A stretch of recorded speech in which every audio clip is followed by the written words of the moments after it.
안녕하세요. 바란예언교회 전조 목사입니다. 바울이 빌립보에 가서 복음을 전하고 귀신 들린 여종을 쫓아냈다가 감옥에 들어간 일이 있었죠. 거기서 나온 후 바울은 빌립보 지역을 떠나서 데살로니가로 가게 됩니다. 데살로니가에서 3주 동안 복음을 전하고 다시 그곳에서 핍박이 일어나 아덴으로 넘어가게 되죠. 그 데살로니가에 3주 딱 있었을 뿐인데 데살로니가 교회가 세워졌고, 그 데살로니가 교회는 믿음의 역사와 사랑의 수고와 소망의 인내를 가진 교회로 온 마게도냐와 아가야의 본이 되는 교회가 되었죠. 이건 굉장히 놀라운 일입니다. 바울이 그 데살로니가에 가서 전한 복음이 무엇이었을까요? 오늘은 그 데살로니가에서 전했다는 짧은 한 구절 말씀, 그걸 가지고 한번 말씀을 묵상해 보았습니다. 샬롬, 하나님의 평강이 삶에 가득하시기를 기원드립니다. 고대 이집트에서는 죽은 자의 부활을 기다리며 시신을 방부 처리해서 미라로 만들었다고 하지요. 고대 이집트 미라를 생각하면 붕대로 칭칭 감긴 시체가 연상되죠. 만약 진짜로 부활했다고 해도 붕대 때문에 다시 죽을 때까지 꼼짝없이 무덤에 갇혀 있어야 했을 것 같습니다. 거기 누구 없어? 나 붕대 좀 풀어주시오. 뭐 이랬으면서 말이죠.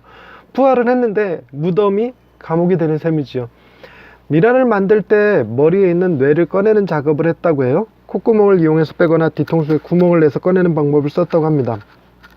그래서 진짜 부활을 해도 뇌가 없으니까 뭐 살아갈 수 없는 존재가 되겠죠. 고대 이집트인들은 뇌가 생각을 담당한다고 여긴 것이 아니라 심장이 그 역할을 한다고 믿었습니다. 부활의 신이라고 여겼던 오시리스가 저울에 심장을 달아서 선악을 판단했다고 하네요. 그래갖고 천국 갈 사람, 지옥 갈 사람을 나눴다고 해요. 사랑은 심장으로 하는 것이라는 사실을 고대에서부터 알았던 것 아닐까요? 그런 탓에 뇌는 꺼내서 녹여버리지만 심장은 꺼내서 붕대로 감싸갖고 다시 넣었다고 하네요. 고대 이집트뿐만이 아니라 세계 여러 나라에서도 미라는 많이 발견됩니다. 대부분 자연 건조된 미라들이 많죠. 우리나라도 미라가 종종 발견되는데 우리나라는 부활을 믿는 신앙이 아니라서 그렇게 발견된 미라는 정중하게 다시 묶거나 화장을 시켜서 장례를 치르지요. 부활의 신앙은 고대 이집트인들의 신앙일 뿐만 아니라 기독교에서도 중요한 신앙 가운데 하나입니다. 그 어느 누구도 실제 부활한 사람은 없었는데 나사렛 예수는 십자가 위에서 피를 다 흘리고 심장마저 상했으면서도 죽은 지 사흘 만에 다시 살아나셨지요. 만약 예수님도 이집트 미라처럼 뇌를 꺼내고 장기들을 꺼내갖고 방부 처리하고 뭐 다시 집어넣고 뭐 이런 시대를 가지고 있었다면 어떤 결과가 생겼을까요? 그래도 물론 부활하시긴 하셨을 것입니다. 세마포로 감싼 몸을 천사들이 풀어주었듯이 하나님의 능력이 그의 몸을 원래대로 만드시는 것쯤은 아무 일도 아니었을 것이기 때문이죠. 화장을 시켜서도 마찬가지입니다. 하지만 주님의 부활은 영광스러운 형체로의 부활이었기에 시신이 있었느냐 없었느냐 훼손됐느냐 안 됐느냐는 크게 문제되지 않을 것입니다. 다만 인간의 생각으로 부활을 온전히 믿기에는 미라로 작업하지도 않고 화장시키지도 않은 몸이 뭐 더 나을 것 같기는 합니다. 부활을 꿈꾸는 우리들 역시 미라나 화장을 한다고 해서 전혀 문제될 것은 없다고 믿지요. 왜냐하면 우리 몸을 하나님이 새롭게 만드실 것을 믿기 때문입니다. 전혀 아프지 않고 배고프거나 피곤하거나 유혹에 약하지 않은 거룩한 몸을 덧입게 될 것을 우리는 믿고 있습니다. 바울이 빌립보 감옥에서 풀려난 후 데살로니가로 내려가 그곳에서 복음을 전하게 됩니다. 3주를 회당에서 성경 말씀을 가지고 그리스도로 오실 리가 많은 고난을 받은 후 죽었다가 다시 살아나야 할 것을 가르쳤지요. 그리고 예수가 바로 그 그리스도라고 전했었습니다. 사도행전 17장 3절 말씀을 보십시다.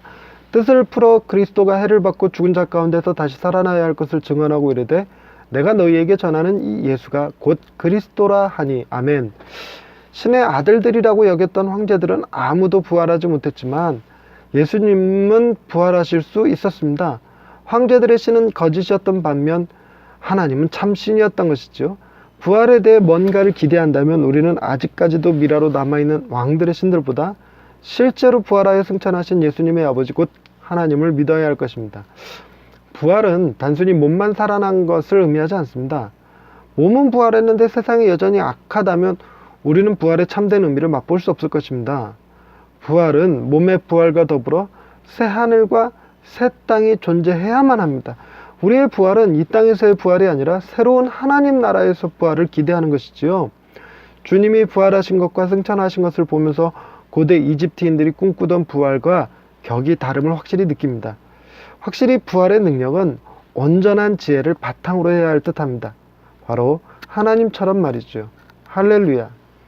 우리에게 새로운 육체를 주셔서 부활의 기쁨을 누리게 하실 하나님 아버지, 이 땅에서는 비록 만족스러운 몸이 아니었더라도 하나님이 예비하신 새로운 몸을 기다리며 부활의 꿈을 꾸게 하시니 감사합니다.